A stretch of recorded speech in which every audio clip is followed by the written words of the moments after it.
తెలంగాణ రాష్ట్ర ప్రభుత్వం ప్రజాపాలన విజయోత్సవ సందర్భంగా మన ఆర్కే నగర్ రావడం జరిగింది.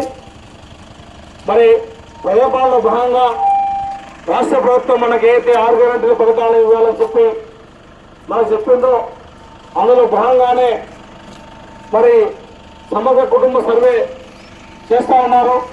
ప్రతి ఇంటింటికి వచ్చి ఆ సర్వేకి అందరూ సహకరించాలి.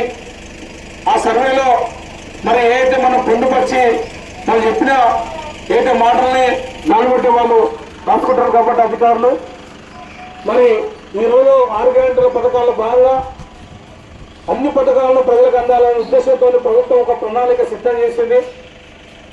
అందులో భాగంగా కొన్ని పథకాలను మన ముందు వచ్చింది, ఇక కొన్ని పథకాలు మనకు వచ్చేవి ఉన్నాయి. ఈ సంక్షేమ పథకాలన్నీ కూడా ఈ సమగ్ర కుటుంబ సర్వే అయిపోయిన తర్వాత మనకి ఏది పథకాలు మరి వచ్చేటి ఉన్నాయో అన్ని కూడా మన సర్కారు వర్గాల్లో మనకు అన్ని రావడానికి సిద్ధంగా ప్రణాళిక రూపొందించింది ప్రభుత్వం. ఇది గమనించాలి.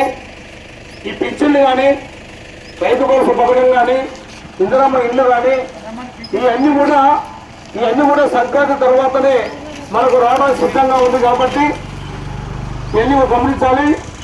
సమగ్ర కుటుంబ సర్వే అవుతా ఉంది కాబట్టి సర్వే అయిపోయిన తర్వాత మనకు అన్ని పథకాలు రావడానికి ప్రయత్నం చేస్తాను ప్రభుత్వం.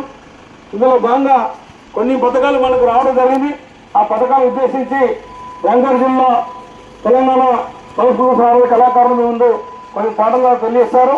కార్యక్రమాన్ని ఇచ్చేసే కార్యక్రమాన్ని జయప్రదం చేసిందిగా మరి ఆర్కే నగర్ ప్రజలు కోరుతా ఉన్నాం. ఇప్పుడు కొన్ని పాటలు తెలియజేస్తారు. ప్రజాపాలన ఇది ప్రగతి పాలన, మన ముఖ్యమంత్రి రేవంత్ అన్న తండ్రి పాలన. ఇది ప్రగతి పాలన.